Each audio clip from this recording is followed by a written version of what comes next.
Hello everyone. आज का ये वीडियो है एक प्रोबेबिलिटी के ऊपर।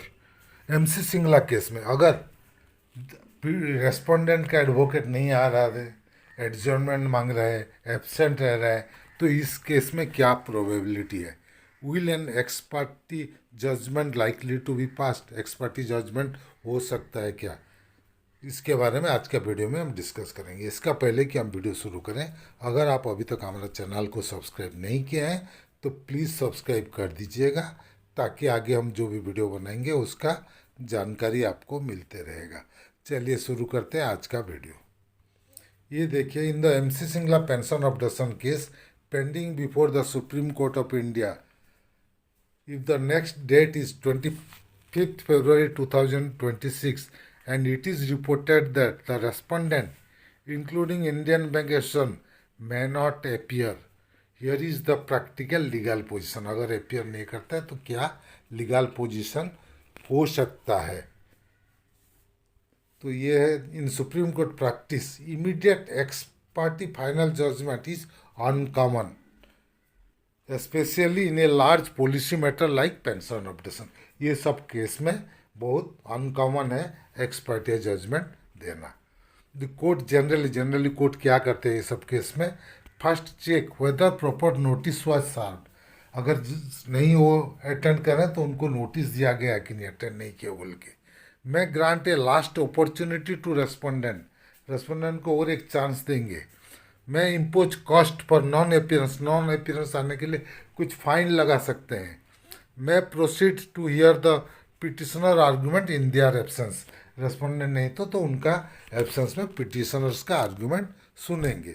ये सब जनरली कोर्ट करता है।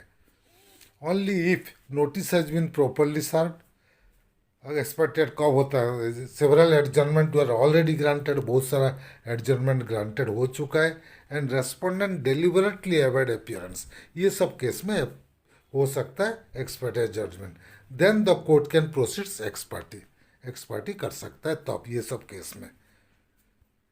What is more likely on 25th February 2026, more realistic possibilities, court में proceed to here petitioner and reserve order, petitioners का बात सुनेंगे और रेस्पोंडेंट नहीं है तो ऑर्डर के लिए वेट करेंगे, रिजर्व करेंगे। कोर्ट में issue direction, if respondent fail to appear matter will be decided. Court में grant short adjournment as final chance.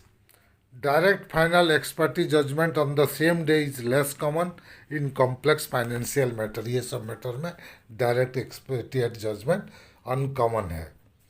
Important practical factor in cases involving public sector bank, financial impact on nationalized bank, policy interpretation.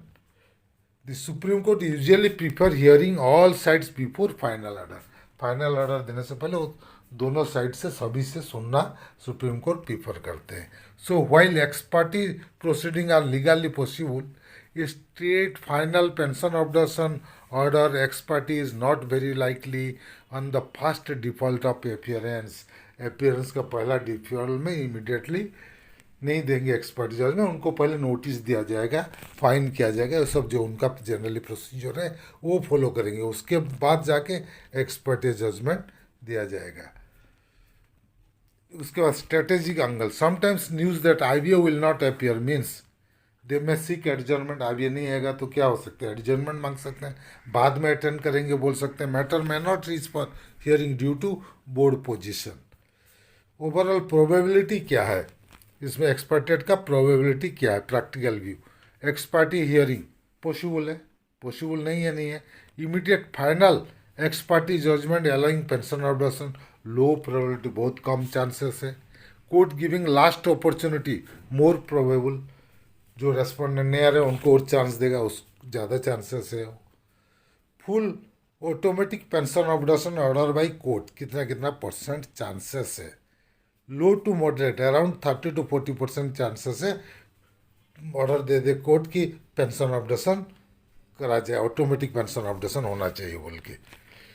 Limited relief, direction to consider negotiate policy review, moderate to high, ये ज़्यादा chances है 40 to 50% कि वो policy को review करने के लिए respondent को बोल सकता है, नेगोशिएट करने के लिए बोल सकता है, ये सब चांसेस ज़्यादा है।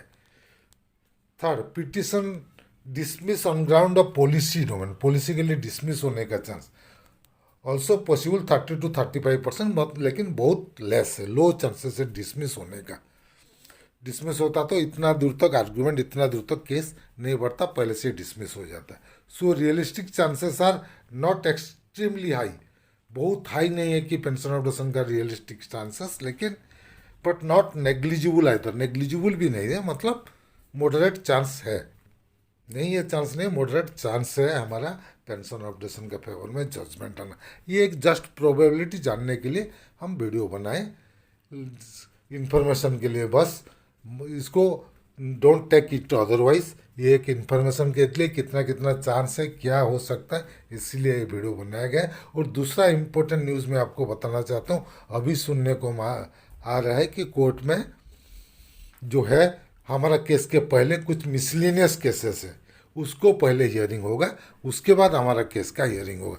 12-13 तो मिसलिनियस केसेस है, वो पहले हार्ड होगा, उसके बाद हमारा केस आएगा, क्योंकि हमारा 1 नंबर में है तो हमारा केस का हियरिंग होने का चांसेस बहुत है। तो चलिए, ये था आज का वीडियो। अगर हमारा वीडियो आपको पसंद आए तो प्लीज़ इसको लाइक कीजिए, शेयर कीजिए, आपका कुछ मतामत है तो कमेंट सेक्शन में ज़रूर दीजिएगा। और अगर अभी तक हमारे चैनल को सब्सक्राइब नहीं किया है तो प्लीज़ सब्सक्राइब कर दीजिएगा और बेल आइकन को दबाना मत भूलिएगा, ताकि आगे हम जो भी वीडियो बनाएंगे उसका जानकारी आपको मिलते रहेगा। Team Amiya Kumar Mishra, thank you.